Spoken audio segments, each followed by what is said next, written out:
Salut à tous les coachs qui cartonnent. Donc aujourd'hui, vidéo conseil pour vous.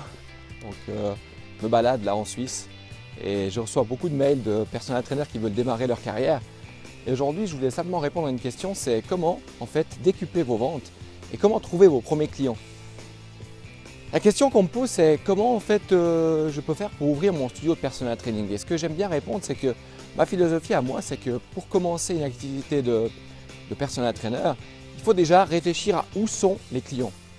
Si tu veux coacher des gens qui veulent perdre du poids, qui veulent éliminer du poids, qui veulent se sentir mieux, à ton avis, où se trouvent ces clients? Quand j'ai commencé, si tu veux, j'avais 24 ans, je me suis posé cette question et je me suis dit voilà, est-ce que je vais ouvrir un studio de personal training? Déjà, je n'avais pas les fonds, je n'avais pas un rond, donc je n'avais pas les moyens d'ouvrir un studio de personal training. Et après, la réflexion que je me suis faite, c'est voilà, ouvrir un studio de personal training, ça va me faire un loyer à peu près de 2000 francs. Ça va faire en sorte que je dois trouver la clientèle, donc faire du marketing, faire de la publicité. Ça coûte de l'argent, ça coûte cher. Donc j'avais pas la thune, donc j'ai dû trouver un autre moyen. Donc le moyen que j'ai trouvé, c'est simple, c'est que j'ai été voir un ami qui était patron de fitness à l'époque, qui avait quelques fitness. Et puis je lui ai dit, voilà, j'aimerais me lancer à mon compte comme personal trainer. Et il m'a dit, viens chez moi. Et là, je me suis dit, bon, c'est super intelligent parce que j'avais pas de loyer à l'époque, donc il m'a simplement ouvert les portes de chez lui.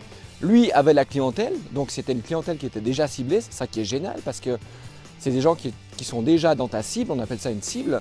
Là, c'est des gens qui sont intéressés par la perte de poids, par la forme, donc ils ont déjà un petit intérêt. Et si tu vas leur offrir en fait un peu ton service, ton savoir, ils vont être susceptibles d'être intéressés par ton service.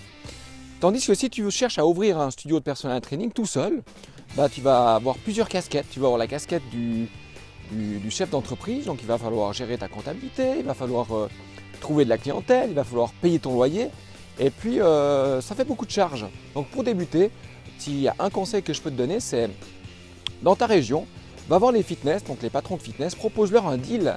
Simplement, tu vas lui dire, écoute, moi j'offre mes services à ta clientèle, en contrepartie, ça fidélise ta clientèle, et puis éventuellement négocier un petit loyer que tu peux lui verser. Tu vas de toute façon payer moins de loyer à un patron de fitness dans lequel tu vas trouver de la clientèle et tu vas gagner énormément de temps. Donc ça, c'est vraiment quelque chose qui m'a vraiment aidé à démarrer ma carrière de personal trainer plutôt que d'ouvrir un studio. Alors personnellement, ma philosophie, c'est de faire du personal training dans un centre de fitness. Pourquoi? Parce que tu ne vas pas coacher la personne 4 jours par semaine. Tu vas la coacher maximum 1 fois, 2 fois par semaine.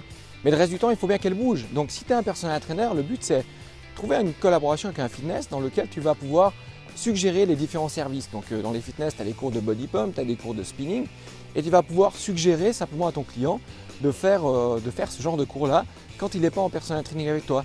Ça veut dire qu'en tant que personal trainer, tu vas te positionner comme le prescripteur de santé, c'est-à-dire le prescripteur qui va dire voilà, en fonction de ton objectif, je te suggère de faire le plan d'entraînement que je t'ai proposé le lundi, le mardi, de faire un cours de spinning, un cours de body pump le reste de la semaine pour pouvoir assurer justement ton objectif.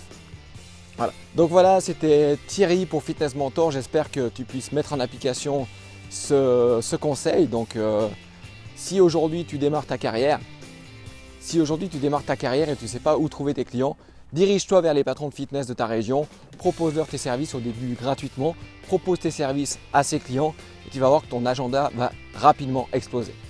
C'était Thierry pour Fitness Mentor, alors je te dis bon succès à toi et surtout passe à l'action. Ciao! Voilà les coachs qui cartonnent, j'espère que cette vidéo vous aura aidé. Je vous invite à vous abonner si le cœur vous en dit et puis à regarder ma dernière vidéo. A bientôt et bon succès à tous. Bye bye!